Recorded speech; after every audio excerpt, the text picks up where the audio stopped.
मैं अनीता चौधरी भाई of Manav Tanu channel से। आज हम मेघराज सिंह खालसा जी से प्रश्न करेंगे। पारिवारिक प्रश्न। जी। मेरा पहला प्रश्न है, पारिवारिक जीवन समस्याएं व समाधान क्या है? और पहली बात तो अनीता चौधरी, आप हमसे सवाल करने की हिम्मत कर रहे हैं, इसके लिए आपका स्पेशल धन्यवाद। और उम्मीद भी करते हैं आप ऐसे सवाल करेंगे। ठीक है, सवाल बढ़िया। तो पारिवारिक सवाल को दोबारा दोहराइए, आपका सवाल क्या है? पारिवारिक जीवन समस्याएं व समाधान क्या है? ये आपने दो सवाल कर दिए एक साथ इकट्ठे। तो पारिवारिक जीवन समस्या तो ये है ना कि मतलब अगर पारिवारिक जीवन तो एक बहुत महत्वपूर्ण जीवन होता है। और समस्या जो है इंसान की जिंदगी में जो आती है वो झूठ और बेईमानी से आती है।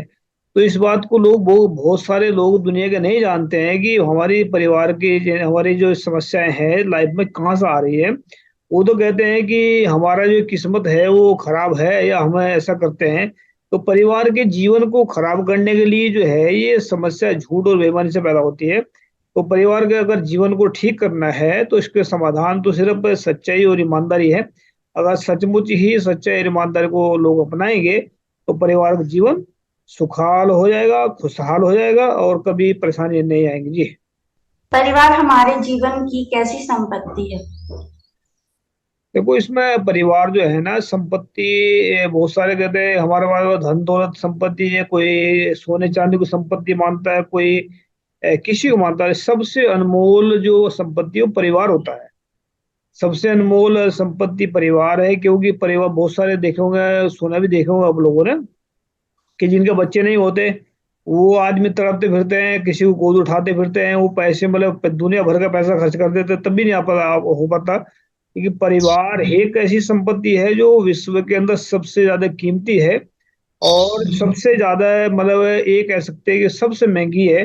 तो इसको महंगी को पहचानने के लिए सिर्फ अगर इंसान के अंदर सच हो वही पहचान सकता है, नहीं तो फिर बहुत सारे तो मार कुटाई करते हैं, अपने घरवाली की मार कुटाई करते हैं, कोई अपने घर वालों की बेइज्जती करती है। तो बहुत सारे चलता रहता है इनमें परिवार में। लेकिन वो जो सबसे ज्यादा कीमती है बहुत सारे लोगों की जिंदगी में है कि वो पैसा कीमत समझते हैं कि पैसा ही सबसे ज्यादा कीमती है। बहुत सारे अमेरिका में हमने देखा है कि ये कहते हैं कि money is a very important, तो हम बोलते हैं उसको money not important, people important. People have money, money is coming, I people not have तो मनी इज नाउ कमिंग। तो हम यहाँ से बोलते हैं कि अगर पैसा है, इंसान है तो पैसा भी आ जाएगा। जब इंसान ही नहीं आएगा तो पैसा कहाँ से आएगा। तो इंसान महत्वपूर्ण होता है और पैसा बाद की बात हो। तो इंसान की जो फैमिली है वो सबसे ज्यादा कीमती है। उसका ख्याल वही सिर्फ ये इस बात को सिर्फ सच्चे और ईमानदार इंसान ही महसूस कर सकते हैं। जी। परिवार का प्रेम और साथ होने से हम किसका सामना कर सकते हैं? इसका क्या है, तो सभी समस्या का सामना कर सकता है आदमी। चाहे चाहे परिवार का अगर साथ मिल जाए, साथ मिल जाए, तो फिर आदमी छोटी छोटी क्या बड़ी बड़ी क्या लड़ाइयों को जीत करके आदमी जीत हासिल कर सकता है। तो इसमें तो हर एक चीज के साथ में टकरा सकता है आदमी। दुश्मन के साथ टकरा सकता है, बड़े बड़े जंग जीत सकता है। साहस और उम्मीद तो एक उम्मीद की किरण होती है। अगर इसमें ये ऐसी चीज मिल जाए तो फिर आदमी कभी हारता ही नहीं है। तो बहुत बड़ी चीज है ये परिवार का साथ। जी। व्यक्ति को हर परेशानी किसके सहयोग से आसानी से हल हो सकता है? परेशानी, देखो सबसे ज्यादा परेशानी क्या होती है ना इंसान को, सबसे ज्यादा अगर मान ले दुनिया के अंदर कि अज्ञान इंसान का सबसे बड़ा दुश्मन होता है। अगर ज्ञान से ज्ञान की तरफ चला जाए इंसान तो अज्ञान से ज्ञान की तरफ जाएगा। अगर जैसे रात का अंधेरा होता है, अगर रात के अंधेरे को हम दीवा जला करके उसको वो सारे खत्म करना चाहेगा तो नहीं खत्म होगा वो। तो इसके लिए बड़ी रोशनी चाहिए, सूर्य चाहिए। तो सूर्य जब आएगा तो अंधेरे को खत्म कर देगा। अंधेरा खत्म नहीं होता है, वो कहीं गायब हो जाता है, तो उसमें अंधेरे में उसमें दिन के अंदर समा जाता है। तो ऐसे ही जो है जो मतलब अगर इंसान के अंदर सच्चाई ईमानदारी होगी तो हर समस्या का सामना कर करके उसको खत्म करके अपने अंदर से सुकून को महसूस कर सकता है। हर एक इंसान के अंदर सुखों का खजाना होता है, हर एक इंसान के अंदर दुखों का खजाना भी होता है। तो फर्क कितना होता है कि दुखों का खजाने तक वो जो झूठा बेईमान इंसान हो जाता है वो चले जाता है, और सुखों के खजाने तक वो जाता है जो इंसान सच्चा ईमानदार होता है। तो सच्चा ईमानदार इंसान ही अपनी प्रॉब्लम को सोल्व करके अपनी समस्या का समाधान कर सकता है जी। परिवार हमें बीज से सींचकर एक कैसा वृक्ष बनाता है? बहुत सारे तो सुना होगा ना, कामधेनु का वृक्ष सुना होगा आपने, कामधेनु का इसमें ग्रंथों में लिखा कामधेनु। कामधेनु का वृक्ष होता है या मतलब एक ऐसा होता है, देखो इसमें परिवार के एक वृक्ष ही होता है। इसमें इसमें सिर्फ ये है कि इसमें प्यार का, मोहब्बत का पानी देना पड़ता है, इंसानियत का उसके अंदर जो उगाई करनी पड़ती है। तो परिवार का एक तो दरखत ही एक ऐसा है जो मतलब वो मतलब ये कह सकते हैं कि परिवार से बेहतरीन तो दरखत कोई हो नहीं सकता, क्योंकि बाप दादा भी उसमें होते हैं, माँ भी होते हैं, फैमिली भी होते हैं, बच्चे भी होते हैं, सभी का सब होता है। तो ये तो एक मतलब परिवार का ये कह सकते हैं कि मतलब विश्व का सबसे बेहतरीन दरखत और सबसे अच्छा हो सकता है कि अगर परिवार के अंदर प्यार हो, मोहब्बत हो, तब हो सकता है। नहीं तो फिर काम, क्रोध, लोभ, मोह, अहंकार के गुण लग जाएंगे उसको, चोरी, जारी, झूठ, तफान के इसमें गुण बढ़ जाता है, तो परिवार का फिर दरकत ही खत्म हो जाता है आराम आराम से जी। कौन व्यक्ति को मजबूत रूप से भावनात्मक सहारा प्रदान करता है? और आदमी को तो भावनात्मक देखो सहारा वो प्रदान कर सकता है जो खुद, एक तो बहुत सारे देखे हुए ना अपने, जो आदमी कहते हैं हमें नफरत करते हैं लोग, दूसरे बहुत सारे कहते हैं, बहुत सारे कहते हैं हमसे प्यार करते हैं। तो प्यार और नफरत में बहुत फर्क होता है। प्यार का दूसरा रूप नफरत है और नफरत का दूसरा रूप प्यार है। तो प्यार वही कर सकता है जिसकी जिंदगी के अंदर, जिसके अंदर प्यार होगा, और नफरत भी वही कर सकता है जिसके अंदर नफरत होगी। तो नफरत करने वाले कभी भी दूसरों को सही रास्ता नहीं दिखा सकते, भावनात्मक हो या जैसा मर्जी हो। और जो इंसान जिसके अंदर प्यार होता है वो उसके अंदर सच होता है। तो सच्चा इंसान ही सही इंसान को, दूसरे को सही रास्ता दिखा सकता है, अन्यथा नहीं। एक तो जो सच बोलता है वो दिखा सकता है, जो मतलब बहुत सारे कंफ्यूज है ना दुनिया के अंदर, जैसे कि बहुत सारे लोग झूठ बोलते हैं, बेईमानी करते हैं। लेकिन एक आदमी की कैटेगरी ये होती है जो कभी झूठ बोलते हैं, कभी सच बोलते हैं। ये होते हैं 90% लोग ऐसे, जिनका फोकस कभी लगता ही नहीं है सही ज्ञान की तरफ। ये ऐसे लोग होते हैं जो उनको मतलब कंफ्यूज होते हैं कि ये काम हो पाएगा नहीं हो पाएगा। तो जो जो ऐसा आदमी होता है कि काम हो पाएगा नहीं हो पाएगा, जो कंफ्यूज होता है इंसान, तब आदमी कुछ भी नहीं कर पाता। तो कुल मिलाकर बात ये है कि जो सही रास्ता दिखाने वाले वो सच्चे और ईमानदार इंसान ही होते हैं। अब घूम फिर के मेरा रास्ता वही आएगा, सच्चाई और ईमानदारी के ऊपर। मन की दुर्गति को कैसे संभालें? अब ये सवाल भी अजीब अजीब, कहाँ ये सवाल निकाल कर कहाँ तो लाते हैं आप। मन की पहली बात तो आजकल की डेट में पता ही नहीं लगता मन है कहाँ पर लोगों को। दूसरी बात, दुर्गति कैसे हो रही है उसकी, उसको भी नहीं पता लगेगा। अब जैसे भी रामनवमी का काम चल रहा है, रामनवमी का जो क्या कहते हैं उसको, नवरात्रि का चल रहा है, इसमें ये खुद की दुर्गति खुद ही करवा रहे हैं। अभी देखा होगा इसमें जो एक यहाँ पर मस्जिदों के अंदर जाकर वो मतलब हमले बुलवा रहे हैं। अभी एक कहाँ की खबर भी आई सामने निकल करके, नेपाल की। नेपाल में अभी तक सांप्रदायिक दंगे नहीं हुए हैं आज तक, लेकिन आज नेपाल के अंदर भी हिंदुत्व का पहुंच गया रिजल्ट वहां पर। तो कहने का मतलब ये है कि मन को पहचानना इतना आसान नहीं है जितना लोग समझते हैं।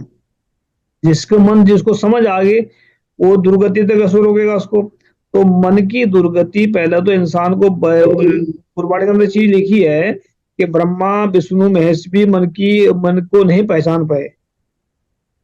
और जो है इसमें कबीरदास जी कहते हैं कि ये भी खोजते रहे मन कहाँ है, लेकिन मन को खोजने वाला इंसान जिसको मन मिल गया, तो वो फिर दुर्गति को पहचान सकता है कि दुर्गति हो रही है, गति हो रही है। तो जो झूठ बोलते हैं, बेईमानी करते हैं, वो इंसान को उसके मन जो है, मन दुर्गति की तरफ ले जाता है। और जो सच्चा ईमानदार उसको प्रगति के ले जाता है। प्रगति और दुर्गति में फर्क होता है। प्रगति होती है जो मतलब इंसान की तरक्की होती है, और दुर्गति का मतलब होता है उसके विनाश। तो मन का विनाश वही रोक सकता है जिसके अंदर प्यार, मोहब्बत, सच होता है। नहीं तो अन्यथा मन को पहचानना भी हर एक इंसान के बस की बात नहीं है। बहुत सारे कहते हैं मन कहाँ रहता है, अगर पूछे किसी को मन कहाँ रहता है, कहते मन मंदिर, मंदिर। यानी कि मन के अंदर रहने वाला जो मन के अंदर वाला रब रब बैठा, और रब मन के अंदर बैठा है, मन शरीर के अंदर बैठा है, और शरीर ये धरती पर घूम रहा है। तो मन को दुर्गति रोकने के लिए सच्चाई और ईमानदारी से रुक सकता है, अन्यथा नहीं रुका। जी। जीवन में सुंदरता कैसे ला सकते सुंदरता दो तीन प्रकार की होती है। एक तो चेहरे की सुंदरता भी होती है, ऐसे जैसे औरतें मेकअप करके बैठ जाती है वो सारी, अरे मेकअप करने देते हैं दुनिया भर के। और दूसरी होती है विचारों सुंदरता, और तीसरी होती है कि भावनात्मक सुंदरता। तो कई प्रकार की सुंदरता होती है। तो हर एक सुंदरता का जो है, जिसके प्यार, जिसके बोलों में प्यार है, जिसके भाषा में जो सच्चाई है, ईमानदारी है, तो उसके विचारों में सुंदरता आनी ऑटोमेटिक हो जाती है। जैसे मैं आपको बताऊं एक बात, अभी कोई मेरे जो है ना 6-7 महीने से 6-7 महीने पहले की बात है, एक आदमी था, हिंदू था कोई, उसने मेरे कमेंट मारता था उसके ऊपर, क्या नाम, फेसबुक के मैसेज के ऊपर। तो रोजाना कमेंट लिखना उसने कि तेरी माँ की और बहन की दी की, ऐसे मतलब गालियां निकाल कर लिख देता था उसमें। तो मैंने 6 महीने तक उसका इंतजार करता रहा, देखता रहा कि क्या लिखता है, तो मैं उसको कमेंट को डिलीट मार देता था। लेकिन जब मैं देखा उसमें बिल्कुल ये परेशान हो गया है, तो मैंने सिर्फ दो ही बातें लिखी उसके नीचे, कि अच्छे इंसान कभी गालियां नहीं देते। हमने विचार से इसको खत्म कर दिया। अब उसके बाद में उसका कोई कमेंट नहीं आया है।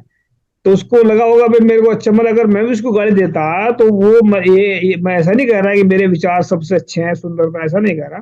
सिर्फ एक बात बता रहा हूँ कि ऐसा भी सुधारा जा सकता है। हाँ, अगर कोई आदमी गालियां देता बेफजूल की, तो उसको थोड़ा समझा दो भी अच्छे इंसान कभी गाली नहीं देते।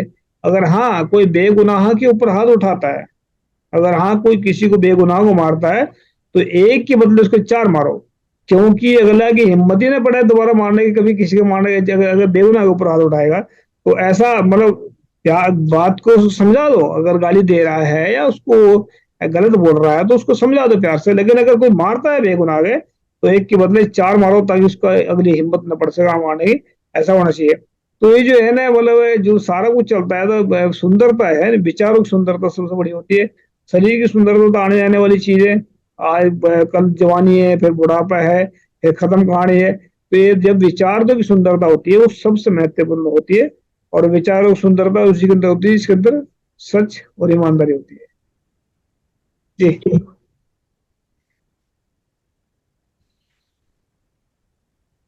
कोई और सवाल? हैं? जी हाँ। जीवन में सब कुछ प्राप्त करने की काबिलियत हमें किसके द्वारा प्रदान होती जीवन में काबिलियत जो है, एक तो इंसान को खुद के ऊपर भी भरोसा करना पड़ता है। काबिलियत तो इंसान के कदम छुएगी, इंसान को कामयाबी मिलेगी तब मिलेगी जब आदमी का इरादा दृढ़ हो, सच्चा हो, ईमानदार हो, दृढ़ हो, तब आदमी को कामयाबी मिलेगी। ऐसा होता ही नहीं है कि अगर मेहनत की उसको कामयाबी ना मिले। हाँ, ऐसा हो सकता है, थोड़ा बहुत कम ज्यादा मिल सकता है, लेकिन मिलेगा जरूर। पर इतना है कि काबिलियत मतलब पाने के लिए इंसान को काबिल होना जरूरी है। और काबिल जैसा वकालत करने के लिए, वो जैसे वकील है तो वकील होते हैं, उनको वकालत करने के लिए वो पहले पढ़ाई करनी पड़ती है। तो ऐसे ही काबिलियत तक पहुंचने के लिए संघर्ष करना पड़ता है। तो संघर्ष के बिना कभी काबिल मिलती है। आज संघर्ष चोर भी करते हैं, ऐसा नहीं है। चोर भी पूरी बेईमानी का काम पूरी ईमानदारी से करते हैं। तो ऐसे ही पूरी ईमानदारी का काम करेंगे, ईमानदारी से करेंगे, तभी उनको कामयाबी मिलेगी और उनको तरक्की मिलेगी। है? जी। परिवार कठिन समय में सबसे अच्छा क्या होता है? देखो, सबसे जो है ना, गुरु नानक साहब के भी कहते हैं, सबसे अच्छी चीज होती है अच्छी बातों को मान लेना, सच करके मान लेना। तो जैसे कि अभी इंसान क्या करता है, रोटी खाता है। अब रोटी 24 आवर तो अंदर आदमी रोटी नहीं खाता, सिर्फ आधे घंटे के लिए रोटी खाता है। वो 24 मेरे मेरे ख्याल 12 घंटे काम करती है रोटी पेट में पड़ी हुई, वो कहीं ना कहीं चलती रहती है। तो ऐसे ही जो विचार होते हैं इंसान के, जो शरीर में चले जाते हैं, एक बार दिमाग में चले जाते हैं, तो वो वक्त पड़ने पर उसके काम आ जाते हैं। तो जो इंसान सच्चे विचारों को मानते हैं, जैसे गुरु नानक साहब कहते हैं, गाविए, सुनिए, मन रखिए भाव, इसके तीन तीन पॉइंट है। गाना का मतलब होता है उसको सुनना, मतलब उसको किसी चीज को, सच्चे नाम को सुनना है, सच्ची बात को सुनना। फिर उसको गाविए सुनिए, मतलब गाना भी है, उसको बोलना भी है, सुनना भी अपने कानों से। फिर उसका क्या है कि नंबर वन तो उसको बोलना है, नंबर तीन दो जो है उसको सुनना है, और नंबर तीन उसका प्यार जो है, उसका अर्थ भाव मन में रखना है। तो उसका जब तीन चीजें इंसान की जिंदगी में आती है, फिर उसका रिजल्ट क्या आएगा कि दुखों का नाश होगा, सुखों का प्रकाश होगा। दुख से दुख दूर हो जाएंगे और सुख वहां से पैदा हो जाएंगे। तो जब ये सुख इंसान के जब ऐसी चीजें अंदर होती हैं तो ये बहुत भीड़ पड़े में काम आती है इंसान को। बहुत सारे, एक मैं एक छोटी सी कहानी बताता हूँ आपको। हमारे डैडी है ना, एक मतलब जो मम्मी थी हमारे, तो आपस में लड़ते थे पहले शुरू शुरू में। तो मेरी मम्मी बोलती थी कि हमें, मैं कुएं में डूबने जा रही हूँ। हमारे यहाँ से 2 फरलांग पे कुएं, 2 कुएं दो गाँव में। तो बापू कहते थे भाई मतलब जो है ना, एक कुआं गाँव से थोड़ा दूर था घर से। तो वो कहते थे वहां इधर नहीं डूबना, दूसरे कुएं में डूब जाना जा करके। तो हम पिताजी से बात करते थे, मगर पिताजी ये तो डूबना, तो यहाँ भी डूबना है वहां भी डूबना, क्या दिक्कत आ रही है, डूब जाएगी यहाँ जाकर। अरे उनको मूर्ख आदमी, वहां तक जब जाएगी ना या तो 10 कदम तक जाएगी तो सोचेगी थोड़ा डूबू ना डूबू, तो ये डूबेगी नहीं फिर।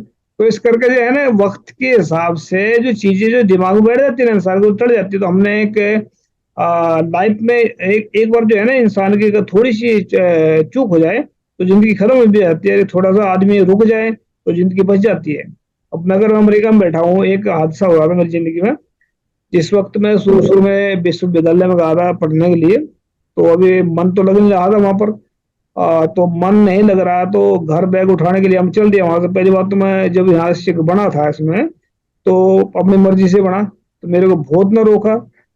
कम से कम 100 150 लोगों ने रोका, तू सिख बनकर कर लगाएगा, क्या उखाड़ रहा है जाकर के। तो मेरे को बहुत रोका लोगों ने। फिर भी मैं सोचा, मैं चलो बनता हूँ। अब फिर मैं विद्या विश्वविद्यालय से एक अपने घर चिट्ठी डाली कि भाई मैं तो वापस आ रहा हूँ। तो भाई ने भी ऐसा जवाब दिया, मेरे को, भाई आजा कोई बात नहीं, हमने तेरे को सिख बनने के लिए नहीं कहा था। अगर तू आ जा, घर आ जा, कोई बात नहीं, तेरा मोस्ट वेलकम। मतलब कि ऐसा ना कि घर का कुत्ता ना घर का रहे ना घाट का रहे, तो ऐसी बात बोलती इसने। तो मैं सोचा, फिर तो हम बैग लेके निकले वहां से। तो एक आदमी था राम सिंह नाम का, उसने कहा एक मिनट रुक जाओ, आज के बजाय कल चल जाना। तो हम जो है ना उसकी बात को मान लिया। अगर काश उस दिन के रुके हुए 3 साल लगाए मैंने विश्वविद्यालय में, उसके बाद अगर उस दिन हम निकल जाता, शायद वहां से मैं निकल जाता, तो शायद यहाँ ना आ पाता। आज गांव में दिहाड़ी करने लायक होता, कहीं मजदूरी कर रहा होता, कहीं स्टेशन में बैठ करके। लेकिन उस दिन का रुका हुआ आज तक मैं चल रहा हूँ, और बड़े बड़े काम करना है। तो एक सही बात जो है ना, इंसान को अगर आदमी के दिमाग में सही बैठ जाए तो दुख सुख में काम आती है, उससे सुकून मिलता है। तो सच्ची बातों से इंसान को प्रेरणा मिलती है और वो इसको रोशनी देती है जी।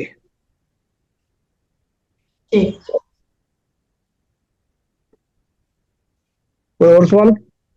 जी नहीं। अनिता जी, आपने हमसे सवाल किए, इसके लिए आपका स्पेशल धन्यवाद।